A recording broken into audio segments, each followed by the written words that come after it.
കേരള സർവകലാശാല യുവജനോത്സവം നിർത്തിവെച്ചതോടുകൂടി ഒരു പ്രതിഷേധത്തോടു കൂടിയാണ് ഈ മത്സരാർത്ഥികൾ ഈ വേദി വിട്ടിറങ്ങിപ്പോകുന്നത്. ഇന്നത്തെ ദിവസം അവസാനമായി നടക്കേണ്ടിയിരുന്നത് സംഘനൃത്തമാണ്. ആ സംഘനൃത്ത മത്സരം നടത്താതെയാണ് ഈ കലോത്സവം നിർത്തിവെക്കുന്നത്. ഈ മത്സരത്തിൽ അവസാനം മത്സരിക്കേണ്ട മത്സരാർത്ഥികൾ പ്രതിഷേധത്തിന്റെ സൂചനയായിട്ട് വേദിയിൽ ആ മത്സരം അവർ പങ്കെടുക്കേണ്ട ഇനം മത്സരിച്ചാണ് നടത്തിയാണ് ഇറങ്ങിപ്പോകുന്നത്. എല്ലാവരുടെയും മുഖത്ത് വലിയ നിരാശയൊക്കെ കാണാൻ കഴിയുന്നുണ്ട്. പക്ഷേ എങ്കിലും മത്സരം നടത്താൻ പറ്റാത്തതിന്റെ വിഷമം നിങ്ങൾ ആ മത്സരം വേദിയിൽ നടത്തി അവസാനിപ്പിച്ചിറങ്ങി പോവുകയാണ്. എന്താണ് പറയാൻ തോന്നുന്നത്? വളരെ സന്തോഷമുണ്ട്. നമ്മൾ കുറേ കഷ്ടപ്പെട്ടിട്ടാണ് നമ്മളിവിടെ ഈ വേഷത്തിൽ നിൽക്കുന്നത്. ഇന്നലെ തൊട്ടേ മേക്കപ്പ് ഒക്കെ ഇട്ട് നല്ല ടയേർഡാണ്. പെൺകുട്ടികളാണ്, അതിൻ്റേതായിട്ടുള്ള ബുദ്ധിമുട്ടൊക്കെ നമുക്ക് എല്ലാവർക്കും ഉണ്ട്. പക്ഷേ ഞങ്ങൾ ഈ ചെലങ്ക കെട്ടിയതിന് നമുക്കൊരു ബലം വേണം. അതുകൊണ്ട് നമ്മൾ സ്റ്റേജിൽ കയറി കളിച്ചു, അത്രേ ഉള്ളൂ. നിങ്ങളുടെ എല്ലാവരുടെയും പെർഫോമൻസ് കാണുമ്പോൾ ആ വേദി അത്ര നമുക്ക് രോമാഞ്ചം ഉണ്ടാകുന്ന ഒരു കരഘോഷമൊക്കെയാണ് അവിടെ കാണാൻ കഴിഞ്ഞത്. അപ്പോൾ നിങ്ങളുടെ ആ ഒരു റിവഞ്ചും കൂടെ ഉണ്ടായിരുന്നു. ഞങ്ങൾക്ക് മത്സരത്തിൽ പങ്കെടുക്കാൻ കഴിയുന്നില്ല, പക്ഷെ ഞങ്ങൾ വേഷം കെട്ടിയതാണ്, കളിച്ചിട്ടേ മടങ്ങൂ. ഇത് റിവഞ്ച് അല്ല, ഞങ്ങളുടെ എല്ലാവരുടെയും പ്രയത്നം കൊണ്ടാണ് ഞങ്ങൾ കയറിയത്. ഞങ്ങളെ പഠിപ്പിച്ച മാഷും എല്ലാവരും ഇതിൻ്റെ പിറകിൽ അവരുടെ ഒരുപാട് എഫേർട്ട് ഉണ്ട്. ആ എഫേർട്ടിന് ഉള്ള ഇതാണ് നമ്മൾ കളിച്ച് കാണിച്ചു കൊടുത്തത്, അത്രേ ഉള്ളൂ. അല്ലാതെ ഇതൊരു റിവഞ്ചായിട്ടല്ല. ഇത് അവർ ഒരു തവണയെങ്കിലും കൂടി ഓർക്കുക, ഇത്രയും കുട്ടികൾ ഈ വേഷം കെട്ടി ഇവിടെ നിൽക്കുകയാണ്. അല്പമെങ്കിലും മനസാക്ഷി എന്ന് പറയുന്ന ഒരു സാധനം കാണിക്കുക. ഇത്രയും കുട്ടികൾ അത്രയും ബുദ്ധിമുട്ടി അവർ ഉറക്കമില്ലാതെ പ്രാക്ടീസ് ചെയ്യുന്നവരെന്നാണ്. അപ്പോൾ നിങ്ങൾ ഇത്ര പെട്ടെന്ന് ഇങ്ങനെയൊക്കെ നിർത്തി വെക്കുക എന്ന് പറഞ്ഞാൽ അത് ഞങ്ങൾക്ക് താങ്ങാതിലും അപ്പുറമാണ്. അപ്പോൾ ദയവ് ചെയ്ത് ഇനിയെങ്കിലും അങ്ങനെ ചെയ്യാതിരിക്കുക. അല്പമെങ്കിലും മനസാക്ഷി കാണിക്കുക കുട്ടികളോട്, പ്രത്യേകിച്ച് കല പഠിക്കുന്ന കുട്ടികളോട്. ഞങ്ങൾ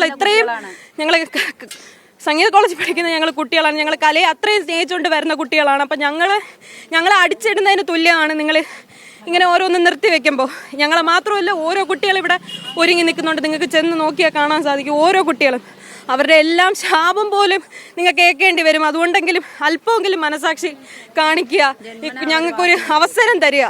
ഞങ്ങൾ ഈ മുടക്കിയനെങ്കിലും ഞങ്ങൾക്ക് അതിനുള്ളൊരു ഈ കളിച്ചുകൊണ്ടൊന്നും ആയില്ല. ശരിക്കും നല്ല വിഷമമുണ്ട്. ഓരോ കുട്ടികളും എത്രയോ ഇവൻറ്റ്സ് കഴിഞ്ഞ് രാവും പകലും ഇല്ലാതെ വേണ്ടിയാണ് ഇതിന് വരുന്നത്. അപ്പോൾ അല്പമെങ്കിലും മനസ്സിലാക്കുക, എല്ലാവർക്കും ഒരു ചാൻസ് കൊടുക്കുക. ഇത് ലാസ്റ്റ് ഇവൻ്റാണ്, എല്ലാ ഇവൻറ്റും നടന്നു, ലാസ്റ്റ് ഇവൻ്റാണ് ഞങ്ങളുടെ. അതെങ്കിലും ഞങ്ങൾക്ക് തരണം എന്ന് അഭ്യർത്ഥിക്കുകയാണ്. ഈ നിമിഷം വരെ ഞങ്ങളുടെ കൂടെ നിന്ന ബിജു സാർ, ഞങ്ങളെ പഠിപ്പിച്ച ബിജു സാർ, ജോർജ് ഏട്ടൻ, ഞങ്ങളുടെ കൂടെ നിന്ന എല്ലാ മേക്കപ്പ് ചേട്ടന്മാർ, അവരും ഇതുപോലെ ഉറക്കം ഒഴിഞ്ഞായിരിക്കുന്നത്. ഇതാ ഞങ്ങളുടെ ജോർജ് ഏട്ടൻ, ഞങ്ങളെ കറക്ഷൻ ചെയ്തതും ഞങ്ങളുടെ മാഷും, ഇവരെല്ലാവരും ഞങ്ങളുടെ കൂടെ, ഞങ്ങൾ ഉറങ്ങാത്തതുപോലെ അവരും ഞങ്ങളുടെ കൂടെ ഉറങ്ങാതെ ഞങ്ങളുടെ കൂടെ നിൽക്കുന്ന, ഞങ്ങൾക്ക് ഏറ്റവും വലിയ സപ്പോർട്ട് തന്നവരാ. ഇതിനകത്ത് ഇപ്പോൾ ഈ കുട്ടികൾ പറഞ്ഞതുപോലെ അതെ, അവരുടെ പരിശീലകൻ അവർക്ക് ഏറ്റവും പ്രിയപ്പെട്ട ഒരാളാണ്. ഇപ്പോൾ ഈ കുട്ടികൾ ഇവിടുന്ന് പങ്കെടുക്കാൻ വന്ന മത്സരം ഇനവേതാണോ അത് ആ വേദിയിൽ കളിച്ചതിന് ശേഷമാണ് അവർ ഇറങ്ങിപ്പോകുന്നത്. നമുക്ക് ഇതിന്റെ കാര്യം എന്ന് വെച്ച് കഴിഞ്ഞാൽ, മെയിൻ കാര്യം എന്ന് വെച്ച് കഴിഞ്ഞാൽ, നമുക്ക് ഇവരുടേത് ലാസ്റ്റ് ഈവന്റ് ആണ്.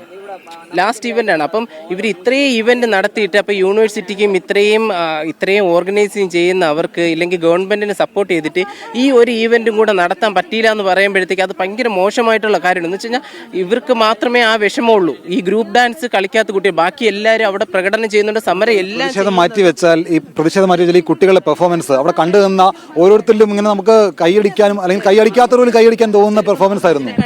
ഇതിനെക്കാട്ടിയും ഇതുപോലെ തന്നെ ഇതിൽ നിന്ന് വർക്ക് ചെയ്ത് വന്നിട്ടുള്ള ഒരുപാട് കുട്ടികൾക്ക് ഇവിടെ അവസരം കിട്ടാതെ അവർ വേറെ ഓരോ സ്ഥലങ്ങളിലായിട്ട് നിൽക്കുവാണ്. അപ്പോൾ അവർ ഇതുപോലെ തന്നെ മാസങ്ങളോളം ഇതിൽ തന്നെ കുട്ടികൾ 6-7 ഈവെൻറ്റിൽ പങ്കെടുത്തിട്ട് കാലിൽ ഇഞ്ചുറി ഉണ്ട്, അവർക്ക് പല ഇഞ്ചുറികൾ ഉണ്ടായിട്ടും അവർ ഈ ഒരു ഈവെൻറ്റിന് വേണ്ടിയിട്ട് ഇന്നലെ വൈകിട്ട് 6 മണിയാണ് പറഞ്ഞിരുന്ന ഈവെൻറ്റ്. ആ ഈവെൻറ്റ് മാറ്റിയിട്ട് അവർ ഇന്ന് രാവിലത്തേക്കാക്കി. രാവിലെ 9 മണിക്ക് ആക്കണമെങ്കിൽ ഇവർ 5 മണി തൊട്ടേ റെഡിയാവുകയാണ്. മേക്കപ്പ് എല്ലാം ചെയ്ത് ഇത്രയും ടൈം നിന്നിട്ടും അവർ ലാസ്റ്റ് ടൈം 3 മണി കഴിയുമ്പോഴാണ് പറയുന്നത് ഇല്ല, ഇനിയുള്ള ഈവെന്റ് അത് ക്യാൻസൽ ആണ്. അവർക്ക് വേണമെങ്കിൽ പല ഓപ്ഷൻസ് ഉണ്ട്. ഇവിടെയാണ് പ്രകടനം നടക്കുന്നത്. ഇവർക്ക് വേണമെങ്കിൽ വുമൻസ് സ്റ്റേജിലോ വേറെ ഏത് സ്റ്റേജിൽ വെച്ചോ ഈ പരിപാടി. എന്തായാലും നിങ്ങളുടെ വിഷമത്തിനൊപ്പം കേരള സമൂഹം, കലയെ സ്നേഹിക്കുന്ന മുഴുവൻ ആളുകളുമുണ്ട്. നിങ്ങൾക്ക് ഇതിനേക്കാളും കൂടുതൽ വേദികൾ കിട്ടും എന്നുള്ള കാര്യത്തിന് യാതൊരു സംശയവുമില്ല. അത്രയും മനോഹരമായ പെർഫോമൻസ് ആയിരുന്നു. ഒരിക്കൽ കൂടി പറയുന്നു, കലയെ സ്നേഹിക്കുന്ന ഒരു സമൂഹം മുഴുവൻ, 5 വർഷമായിട്ട് ഫസ്റ്റ് കിട്ടുന്നതാ. കലയെ സ്നേഹിക്കുന്ന കേരള സമൂഹം മുഴുവൻ നിങ്ങൾക്കൊപ്പമുണ്ട്. ഇനിയും നിങ്ങളുടെ പെർഫോമൻസ് ഇതിലും ഭംഗിയായി തുടരുക എന്ന് മാത്രമാണ് ആശംസിക്കാനുള്ളത്. അങ്ങനെ തന്നെ പോകട്ടെ. എന്തായാലും ഒരുപാട് ആശംസകൾ നേരുകയാണ്.